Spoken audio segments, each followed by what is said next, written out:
بسم اللہ الرحمن الرحیم۔ السلام علیکم ورحمۃ اللہ وبرکاتہ۔ آج ہم اکابر صحابہ و صحابیات کے سلسلے میں جس شخصیت کا ذکر کرنے جا رہے ہیں وہ ہیں حضرت ابو درداء رضی اللہ تعالی عنہ۔ ابو درداء عویمر بن مالک خزرجی رضی اللہ عنہ ایک روز صبح سویرے نیند سے بیدار ہوتے ہی اس بت کے پاس گئے جسے اپنے گھر کے ایک چبودرے پر نصب کر رکھا تھا۔ جھک کر اسے سلام کیا اور وہ عمدہ عطر اسے لگایا جو اپنے تجارتی مرکز سے لائے تھے۔ بعد ازاں وہ بیش قیمت ریشمی کپڑا اسے پہنایا جو ایک روز پہلے ایک یمنی تاجر سے انہوں نے بطور تحفہ دیا تھا۔ دن چڑھے ابو درداء گھر سے نکلے اور اپنے تجارتی مرکز کا رخ کیا تو کیا دیکھتے ہیں کہ یثرب کی سڑکوں اور بازاروں میں پیروان محمد صلی اللہ علیہ وسلم کا ہجوم ہے۔ وہ مارکہ بدر سے فتح یاب ہو کر شاداں و فرحاں واپس لوٹ رہے تھے۔ ان کے آگے آگے قریش میں قیدی سر جھکائے ذلت و رسوائی کی تصویر بنے جا رہے تھے۔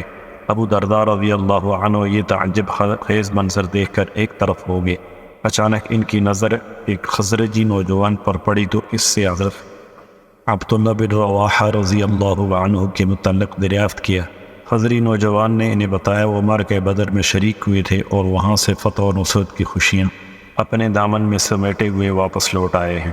ابو درداء رضی اللہ عنہ کے استفسار پر خزرجی نوجوان کو کوئی تعجب نہ ہوا کیونکہ یہ ان کے باہمی دوستانہ تعلقات کو جانتا تھا۔ زمانہ جاہلیت میں یہ دونوں بڑے گہرے دوست تھے۔ جب اسلام کا ظہور ہوا تو حضرت عبداللہ بن رواحہ حلقہ بگوش اسلام ہو گئے، لیکن ابو درداء نے پہلو تئی اختیار کی۔ البتہ ان دونوں ساتھیوں کے مابین گہرے تعلقات بدستور قائم رہے۔ حضرت عبداللہ بن رواحہ رضی اللہ عنہ ملاقات کے لیے وقتاً فوقتاً ابو درداء کے پاس آتے اور انہیں اسلام کی طرف دعوت دیتے، شرک سے اجتناب اور نور اسلام سے فیضیاب ہونے کی مسلسل تلقین کرتے رہتے۔ ایک دن ابو درداء اپنے تجارتی مرکز پہنچے، مسند پر بیٹھتے ہی خرید و فروخت میں مشغول ہو گئے۔ ملازمین کو مختلف فرائض سر انجام دینے کے لیے حکم صادر کرنے لگے۔ انہیں اس بات کا کوئی علم نہ تھا کہ ان کے گھر آج کیا نیا واقعہ رونما ہو چکا ہے۔ عین اسی وقت حضرت عبداللہ بن رواحہ رضی اللہ عنہ خیر سگالی کے جذبے سے سرشار ہو کر اپنے دوست ابو درداء کے گھر تشریف لے گئے۔ کیا دیکھتے ہیں دروازہ چوپٹ کھلا ہوا ہے، خاتون خانہ صحن میں بیٹھی ہوئی ہے۔ آپ نے سلام کیا اور پوچھا کہ ابو درداء کہاں ہیں؟ اس نے بتایا وہ دکان پر گئے ہیں، تھوڑی دیر بعد آ جائیں گے۔ آپ نے پوچھا کہ مجھے اندر آنے کی اجازت ہے؟ اس نے کہا بڑی خوشی سے تشریف لائیے۔ اتنا کہہ کر وہ اپنی کمرے میں چلی گئی، گھر کے انتظامات اور بچوں کی دیکھ بھال میں مصروف ہو گئی۔ حضرت عبداللہ بن رواحہ سیدھے اس کمرے میں پہنچے جس میں ابو درداء نے پوجا پاٹ کے لیے بت نصب کر رکھا تھا۔ بغل سے کلہاڑی نکالی، بت پر زوردار وار کیا اور اس کے حصے بکھیرنے شروع کر دیے۔ کھلاڑی کا وار کرتے اور ساتھ ساتھ یہ الفاظ کہتے جاتے، جس کو بھی اللہ کا شریک ٹھہرایا جاتا ہے وہ باطل ہے، جس کو بھی اللہ کا شریک ٹھہرایا جاتا ہے وہ باطل ہے۔ جب اسے ٹکڑے ٹکڑے کر ڈالا تو گھر سے نکلے اور اپنی راہ لی۔ ان کے چلے جانے کے بعد درداء کمرے میں داخل ہوئی۔ کیا دیکھتی ہے کہ بت کے ٹکڑے چاروں طرف بکھرے پڑے ہیں۔ یہ عجیب و غریب حالت دیکھ کر اس کے اوسان خطا ہو گئے۔ غم کے مارے زارو قطار رونا شروع کر دیا اور نوحہ کرتے کرتے کہنے لگی، اے ابن رواحہ تو نے مجھے ہلاک کر دیا، اے ابن رواحہ تم نے مجھے ہلاک کر دیا۔ تھوڑی دیر بعد ابو درداء گھر پہنچے۔ کیا دیکھتے ہیں کہ بیوی کمرے کی تحریس پر بیٹھی زارو قطار رو رہی ہے۔ پوچھا کیا ہوا؟ کہنے لگی تمہاری غیر حاضری میں ابن رواحہ گھر آیا، اجازت لے کر کمرے کے اندر داخل ہوا اور ہمارے اس بت کے پڑخچے اڑا دیے۔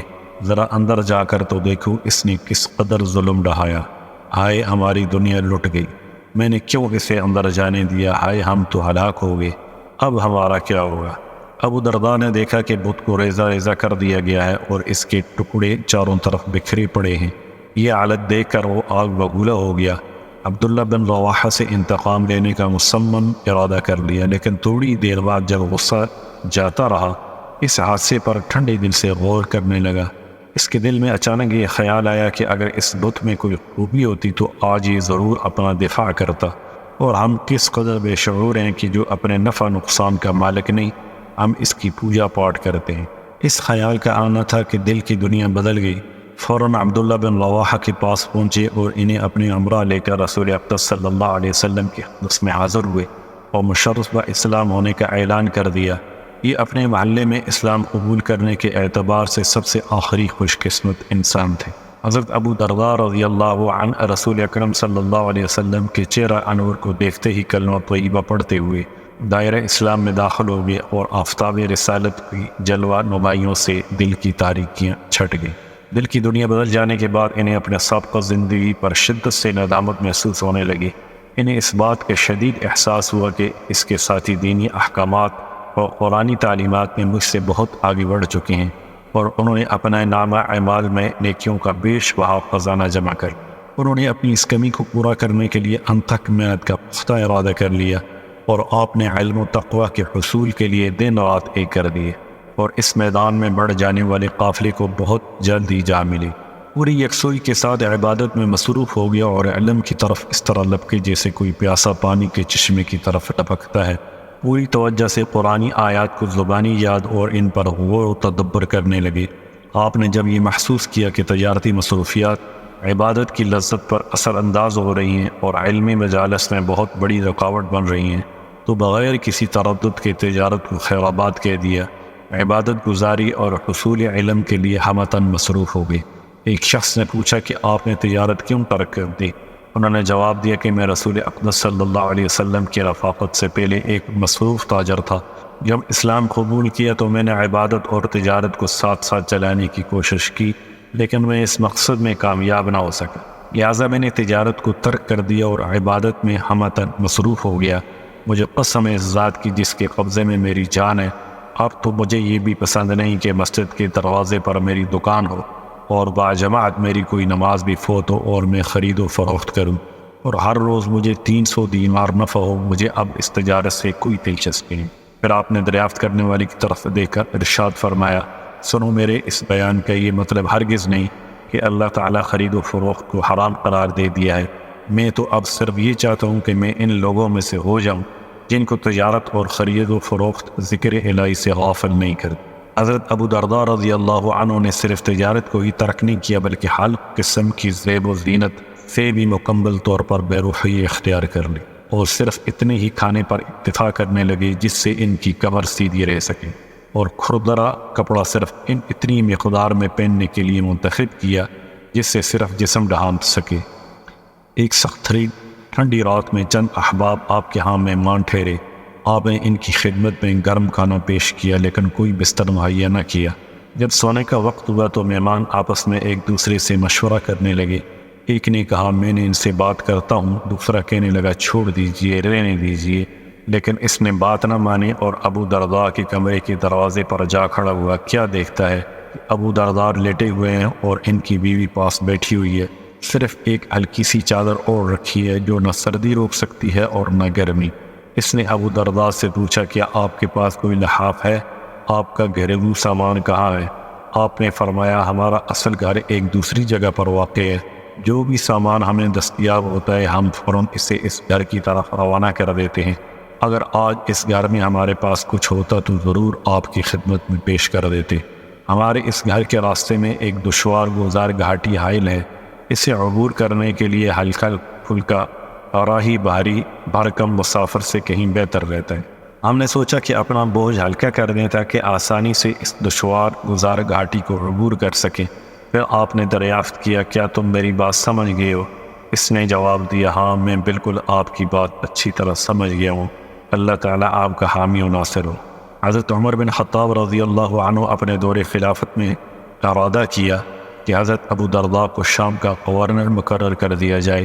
انتہائی عزت و احترام سے اس عہدے کی پیشکش کی، لیکن انہوں نے انکار کر دیا۔ جب حضرت عمر رضی اللہ عنہ نے بہت اصرار کیا تو فرمانے لگے، امیر المؤمنین، اگر آپ کو یہ پسند ہے کہ میں اہل شام کو قرآن و سنت کی تعلیم دوں اور انہیں نمازیں پڑھاؤں تو میں بطیبی خاطر یہ فریضہ سر انجام دینے کے لیے تیار ہوں۔ یہ بات سن کر حضرت عمر رضی اللہ عنہ نے اپنی رضامندی کا اظہار کر دیا تو آپ عرض شام کے صدر مقام دمشق کی طرف روانہ ہو گئے۔ وہاں پہنچ کر پتہ چلا کہ باشندگان دمشق ناز و نعم کی زندگی بسر کر رہے ہیں، آسائش و آرام کے دلدادہ ہو چکے ہیں۔ باشندگان دمشق کی یہ حالت دیکھ کر آپ بہت پریشان ہوئے۔ آپ نے لوگوں کو مسجد میں جمع ہونے کی دعوت دی۔ جب لوگ اکٹھے ہوئے تو آپ کھڑے ہو کر فرمانے لگے، اے دمشق کے رہنے والوں تم میری دینی بھائی ہو اور دشمنوں کے خلاف ہمارے معاون ہو۔ اے ساکنان دمشق، بھلا میری محبت و معدت اور میری نصیحت کو قبول کرنے سے تمہیں کیا چیز روکتی ہے؟ میں تو تم سے کوئی چیز طلب نہیں کرتا۔ میری نصیحت تمہارے فائدے کے لیے اور میرے اخراجات کا بوجھ تمہارے علاوہ کسی اور کے ذمہ ہے۔ میں دیکھ رہا ہوں کہ علماء اس دنیا فانی سے اٹھتے جا رہے ہیں اور ان کی جگہ پر کرنے والا کوئی پیدا نہیں ہو رہا۔ میں یہ دیکھ رہا ہوں کہ تم لوگوں نے اللہ تعالیٰ کی طرف سے ڈالی گئی ذمہ داری کو قبول تو کر لیا ہے، لیکن حقیقتاً اس کے احکام سے انحراف کر رہے ہو۔ میں دیکھ رہا ہوں کہ تم اتنا مال جمع کر رہے ہو جسے تم کھا نہ سکو گے، اور ایسی امیدیں لیے بیٹھے ہو جنہیں تم پا نہ سکو گی۔ سنو، تم سے پہلے بہت سی قوموں نے بے انتہا مال اکٹھا کیا، اسے دل و جان سے عزیز جانا اور سنبھال کر رکھا، لیکن تھوڑے عرصے کے بعد وہ سارا مال تباہ و برباد ہو گیا۔ ان کی تمام امیدوں پر پانی پھر گیا، آبادیاں قبرستانوں میں تبدیل ہو گئیں۔ اے ساکنان دمشق، ذرا تم قوم عاد کو دیکھو، جس کا اپنے دور میں ضروع زمین پر رعب و دبدبہ تھا، جس کی اقتصادی حالت میں عدم مستحکم تھی، جسے اپنی افرادی قوت پر ناز تھا، لیکن آج اس قوم کا نام و نشان نہیں۔ یہ وعظ سن کر حاضرین مجلس داڑیں مار کر رونے لگے۔ چیخ و پکار کی دلدوز آوازیں مسجد سے باہر سنائی دے رہی تھیں۔ اس دن سے حضرت ابو درداء لوگوں کے پاس کثرت سے آنے جانے لگے۔ بعض اوقات آپ بازار میں تشریف لے جاتے، مسئلہ پوچھنے والے کو تسلی بخش جواب دیتے، جاہل کو تعلیم دیتے، غافل کو تنبیہ کرتے، اور ہر مناسب موقع کو غنیمت جانتے ہوئے اس سے بھرپور دینی فائدہ اٹھاتے۔ ایک روز آپ کیا دیکھتے ہیں کہ کچھ لوگ ایک شخص کی پٹائی کر رہے ہیں اور گالی دے رہے ہیں۔ آپ نے ان سے دریافت کیا کیا بات ہے؟ انہوں نے بتایا یہ شخص کبیرہ گناہ کا مرتکب ہوا ہے۔ آپ نے فرمایا بھلا مجھے یہ بتاؤ، اگر یہ شخص کنویں میں گر جاتا تو کیا تم اسے باہر نہ نکالتے؟ سب نے یک زبان ہو کر کہا کیوں نہیں؟ آپ نے فرمایا اسے گالی نہ دو اور نہ اسے مارو، بلکہ اسے نصیحت کرو اور صحیح راستہ دکھاؤ، اور خدا کا شکر کرو جس نے تمہیں اس جیسے گناہ سے محفوظ رکھا۔ ان لوگوں نے آپ سے پوچھا کیا آپ کو یہ شخص برا نہیں لگتا؟ آپ نے فرمایا میں اس کے برے فعل کو تو ناپسند کرتا ہوں، ہاں اگر یہ توبہ کر لے تو یہ میرا دینی بھائی ہے۔ آپ کی یہ بات سن کر وہ شخص زار و قطار رونے لگا اور برسر عام اس نے توبہ کا اعلان کر دیا۔ ایک نوجوان نے حضرت ابو درداء کی خدمت میں عرض کی کہ مجھے نصیحت کیجیے۔ آپ نے فرمایا بیٹے تم اللہ تعالیٰ کو خوشحالی میں یاد کرو، وہ تجھے تنگ دستی میں یاد کرے گا۔ بیٹے تم اپنی زندگی میں عالم یا متعلم یا پھر علمی مجلس میں استفادہ کرنے والا بن کر رہنا، کوئی چوتھی صورت اختیار نہ کرنا، ورنہ تباہ و برباد ہو جاؤ گے۔ بیٹا مسجد کو اپنا گھر سمجھنا، میں نے رسول اللہ صلی اللہ علیہ وسلم سے سنا ہے، آپ فرمایا کرتے تھے کہ مسجد ہر متقی انسان کا گھر ہے۔ جو شخص مسجد کو اپنا گھر بنا لیتا ہے، اللہ تعالیٰ نے اس کے لیے خوشحالی، رحمت و برکت اور پرسراز سے بخیر و عافیت سے گزر کر جنت میں داخل ہونے کی ضمانت دی ہے۔ ایک روز آپ بازار سے گزر رہے تھے، آپ نے دیکھا چند نوجوان بازار میں بیٹھے آپس میں گفتگو کر رہے ہیں اور راہگیروں کو کنکھیوں سے دیکھ رہے ہیں۔ آپ نے انہیں تلقین کرتے ہوئے فرمایا میرے بیٹو، مسلمان کا گھر اس کا قلعہ ہوتا ہے، اس میں وہ اپنی ذات اور نگاہ کو محفوظ رکھتا ہے۔ بازاروں میں بلا وجہ نہ بیٹھا کرو، یہ بیٹھک انسان کو غافل کر دیتی ہے اور اس کے کردار کو زبردست نقصان پہنچاتی۔ دمشق میں قیام کے دوران حضرت امیر معاویہ رضی اللہ عنہ نے اپنے بیٹے کے لیے حضرت ابو درداء سے ان کی بیٹی درداء کا رشتہ طلب کیا۔ آپ نے صاف انکار کر دیا اور اپنی بیٹی کا نکاح عام مسلمانوں میں سے ایک نوجوان سے کیا جس کی دینی حالت آپ کو بہت پسند تھی۔ یہ بات لوگوں میں بڑی تیزی سے پھیل گئی کہ امیر معاویہ نے حضرت ابو درداء سے رشتہ طلب کیا تھا اور انہوں نے انکار کر دیا۔ لوگوں کو یہ بات سن کر بڑی حیرت ہوئی۔ ایک شخص نے پوچھا آپ نے ایسے کیوں کیا؟ آپ نے فرمایا میں اپنی بیٹی کے معاملے میں مناسب فیصلہ کرنے میں آزاد ہوں، جو میں نے کیا ہے اس میں اپنی بیٹی درداء کی بہتری کو پیش نظر رکھا ہے۔ اس نے پوچھا وہ کیسے؟ آپ نے فرمایا ذرا آپ ہی بتائیے، جب میری بیٹی ایسے محلات میں ہوگی جہاں موتیوں کی جگمگاہٹ نظروں کو خیرہ کرتی ہوگی اور کنیزیں خدمت کے لیے ہر دم موجود ہوں گی، تو پھر اس کی دینی حالت کا کیا حشر ہوگا؟ ایک دفعہ امیر المؤمنین حضرت عمر بن خطاب رضی اللہ عنہ نے دمشق کا دورہ کیا۔ حضرت ابو درداء اس وقت وہیں موجود تھے۔ امیر المؤمنین ایک رات ملاقات کے لیے ان کے گھر تشریف لے گئے۔ دروازے کو ہاتھ لگایا تو اسے کھلا ہوا پایا۔ آپ اندر تشریف لے گئے۔ اندھیرا چھایا ہوا تھا، روشنی کا کوئی انتظام نہ تھا۔ حضرت ابو درداء نے جب امیر المؤمنین کی آہٹ سنی تو فوراً اٹھے، خوش آمدید کہا اور اپنے پاس بٹھا لیا۔ دونوں باتیں کرنے لگے، لیکن اندھیرے کی وجہ سے ایک دوسرے کو دیکھ نہ سکتے۔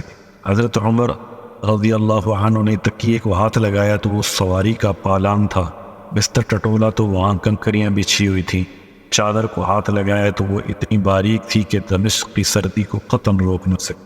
امیر المؤمنین نے یہ صورتحال دیکھی تو فرمایا، اللہ آپ پر رحم فرمائے، یہ کیا حال بنا رکھا ہے؟ کیا میں نے آپ کے لیے بہتر انتظامات نہ کیے تھے؟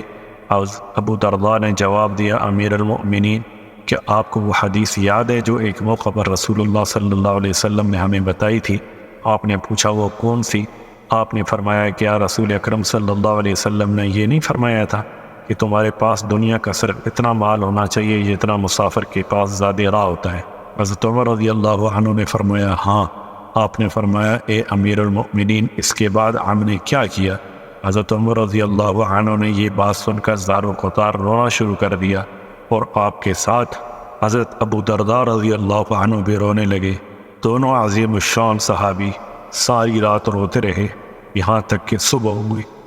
حضرت ابو درداء رضی اللہ عنہ دمشق میں قیام کے دوران مسلسل لوگوں کو وعظ و نصیحت کرتے رہے اور انہیں کتاب و حکمت کی تعلیم دیتے رہے، یہاں تک کہ آپ کا آخری وقت آ گیا۔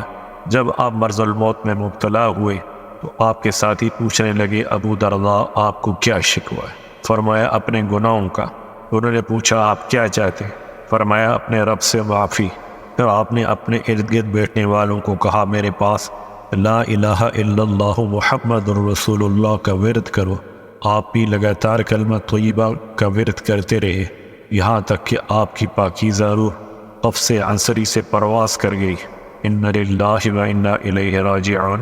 جب حضرت ابو درداء رضی اللہ عنہ اپنے اللہ کو پیارے ہو گئے تو حضرت عوف بن مالک اشجعی رضی اللہ عنہ نے خواب دیکھا۔ کیا دیکھتے ہیں کہ ایک سرسبز و شاداب بہت بڑا وسیع میدان ہے، اس میں چمڑے کا بنا ہوا ایک قبہ ہے، اس کے ارد گرد نہایت خوبصورت اور صحت مند بکریاں چر رہی ہیں۔ آپ نے پوچھا، یہ سب کچھ کس کا ہے؟ آپ کو بتایا گیا، یہ مال حضرت عبد الرحمن بن عوف کا ہے۔ اتنے میں حضرت عبد الرحمن بن عوف خود بھی اس قبہ سے نمودار ہوئے اور فرمایا، اے ابن مالک، یہ سب کچھ اللہ تعالیٰ نے قرآن مجید پر عمل کرنے کی وجہ سے عطا کیا ہے۔ اگر تم اس راستے کی طرف دیکھو تو تمہیں وہ کچھ نظر آئے گا جو تم نے کبھی نہ دیکھا ہوگا، کبھی تمہارے کانوں نے ان کے نام نہ سنے ہوں گے اور کبھی تمہارے دل میں خیال بھی نہ آیا ہوگا۔ حضرت عوف بن مالک اشجعی رضی اللہ عنہ نے دریافت کیا، اے ابو محمد، یہ سب کس کا ہے؟ انہوں نے بتایا، یہ سب کچھ اللہ تعالیٰ نے ابو درداء کے لیے تیار رکھا ہے۔ یہ معلومات مختلف قسم کی نعمتیں اور رعنائیاں انہی کے لیے ہیں، کیونکہ وہ دنیا میں محض آخرت کے لیے ان راحتوں کو اپنے دونوں ہاتھوں اور سینے کے زور سے مسلسل پیچھے دھکیلتے رہے۔ یہ تھی حضرت ابو درداء رضی اللہ تعالی عنہ کی عروضات۔ السلام علیکم ورحمۃ اللہ وبرکاتہ۔